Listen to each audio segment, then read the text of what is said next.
हुकूमत क्या करूं, हुकूमत से क्या कहूं। अगर मेरी मिल्लत के अपने जवान के मोबाइल में रंडियों का नाच हो तो 10 मुहर्रम को तो इमाम हुसैन करबला में तड़प जाते होंगे। अगर 9-10 मुहर्रम को जो निकला इमाम अली मकाम की बात करने के लिए, वो नौजवान अगर सिगरेट का, शराब का, बदमाशी का आदी हो तो हजरत अली असगर कहेंगे ना मेरी कुर्बानी का क्या बना। वो तो निकले थे उरियानी और फाशी के खिलाफ। और अगर मिल्लत का जवान रोज चौक में खड़े होकर लड़कियों को ताड़ता हो तो हजरत अली अकबर तो अपनी कब्र में रोते होंगे कि ये इस कौम के लिए जान दे दी जो आज जजीदी तरीकों पे अमल कर रही है, जो सारी रात गंद देख के सोती है, जो सारी रात बेहयाई, फाशी और उरियानी में लगी रहती है।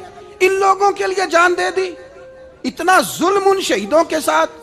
और 10 मुहर्रम को देग पका के कहता है मैं इमाम हुसैन का मानने वाला हूं, मैं इमाम अली मकाम से प्यार करने वाला हूं।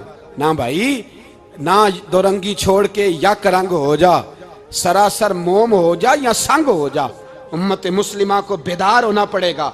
इमाम अली मकाम मैदान में निकले, डट के निकले, और इमाम ने फरमाया मैदान में निकल कर कि मेरा वतन मदीना है, मेरा वतन मदीना है, पर मदीना बाद में, रसूलुल्लाह का दीन पहले। तू पाकिस्तान की बात करता है।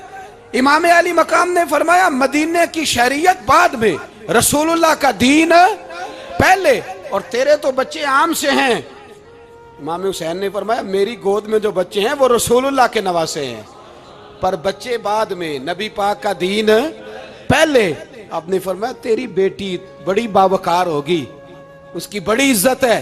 तू कहता है बेटी की वजह से ब्लैकमेल हो गया, लेकिन जो शान खुदा ने हुसैन की बेटी को अता फरमाई, जिन बच्चियों का सर का बाल नंगा हो जाए, सर का बाल नंगा हो जाए, तो इमाम शौरानी फरमाया करते थे अगर मदीने में किसी सैयदजादी के सर का बाल नंगा होता था तो सूरज अपना मुंह छुपा लिया करता था, सूरज छुप जाता था बादलों की ओट में। और मदीने वाले समझ लेते थे कि घर में काम करते करते किसी सैयदजादी के सर का कोई बाल नंगा हो गया। उन शहजादियों का इतना वकार। पर इमाम अली मकाम ने फरमाया बेटियों की फिक्र बाद में, रसूलुल्लाह का दीन पहले, पहले रसूलुल्लाह का दीन। कौम मजहब से है, मजहब जो नहीं तुम भी नहीं।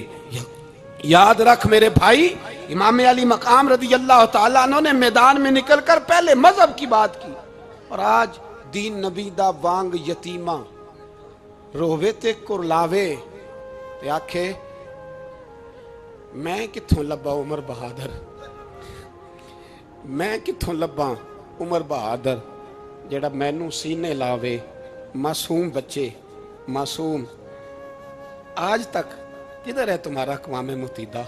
बुलाओ ना इसे। भीख मांगते फिरते हो, काफिरों से भीख मांगते हो। बच्चा शाम को घर ना आए तो माँ दरवाजे पे नजर लगा कहती बेटे टाइम पे आ जाया कर, मुझे नींद नहीं आती। वक्त पे। बर्मा की उस माँ से भी जाके पूछो जिसका बच्चा पलट के आए कोई नहीं, आया ही नहीं, उससे भी पूछो। बच्चे ने आधी रात को रोटी मांग ली तो फालज ज़दा माँ, उसको फालज था, वो रेंगती हुई उठी और उसने अपने लाल को रोटी पका के दी। बाप कहता रहा चल छोड़, सो जा बेटे तेरी अम्मा। उसने कहा नहीं मुझे नींद नहीं आती, बेटा भूखा है। उस माँ से भी कभी पूछ, उस माँ से जो बांग्लादेश के खेमे में बैठी है। तो BBC लंदन का रिपोर्टर कहता है कि तेरी ख्वाहिश क्या है? कहती कोई भी नहीं, चलो 2 दिन के बाद ही सही मेरे बेटे को एक रोटी दे जाया करो। ये रोटी मांगता है मुझसे, मैं किधर से लाऊं? ये लवारस कौम है, मैं हुक्मरान से जाके बात करूं? जब मेरा अपना नमाजी मुसलमान कहता है पहले पाकिस्तान के बच्चे तो पाल लो। मेरे भाई तुझे खबर ही नहीं।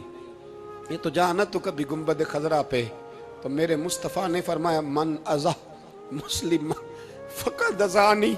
फरमाया जब मेरा मुसलमान तकलीफ में होता है तो मैं गुंबद में तकलीफ में होता हूँ, मुझे दर्द होता है, मुझे अजियत होती है। पूछ जाके महबूब पाक से, मेरे अजीज किसी को गम ही नहीं इन लोगों का, किसी को परवाह ही नहीं, कुछ सोचता ही नहीं इनके बारे में। मैं अपने घर में मस्त हूँ, आप अपने घर में मस्त हैं। मेरे रसूलुल्लाह की उम्मत लुट गई सारी, जगह जगह तबाही। ایک انچ دھرتی پر زمین ایسی نہیں جو کافر کی ہو اور خون بہتا ہو. ایک ریمنڈ ڈیوس امریکی کتا یہاں بند تھا مسلمانوں کے قتل میں. انہیں اپنی قوم کی اتنی فکر تھی وہ راتوں رات چھڑا کے لے گئے. لیکن میری اور تیری بہن عافیہ صدیقیہ سالوں سے بند ہے. تڑپ کے پوچھا ہے مسلمانوں نے کہ اس کی غلطی تو بتاؤ. اس کا قصور نہیں پر وہ بند ہے. کوئی نہیں بات کرنے والا, کوئی نہیں. مسجد جانے, جمعہ تو پڑھانا ہے, اس میں غرض نہیں درد ہے کہ نہیں کہ اس میں تو اتنا پتہ ہے 1 گھنٹے تقریر ہے کرنی ہے. پیر صاحب صبح سے شام تک تعویذ لکھتے, سیاستدان صبح سے شام تک جنازہ بھی تب پڑتا ہے کہ مجھے ووٹ ملیں گے. تاجر کہتا ہے بس دکان چلنی چاہیے, مر جائے میری طرف سے ساری دنیا. بس کرو, اس خول سے باہر نکلو. اے نوجوان مسلم, کبھی یہ تدبر بھی کیا تو نے وہ کون سا گردوں ہے جس کا ہے تو ایک ٹوٹا ہوا تارا. تو نے سوچا ہی نہیں کبھی, تجھے کبھی خبر ہی نہیں ہوئی کہ یہ کس قدر بڑا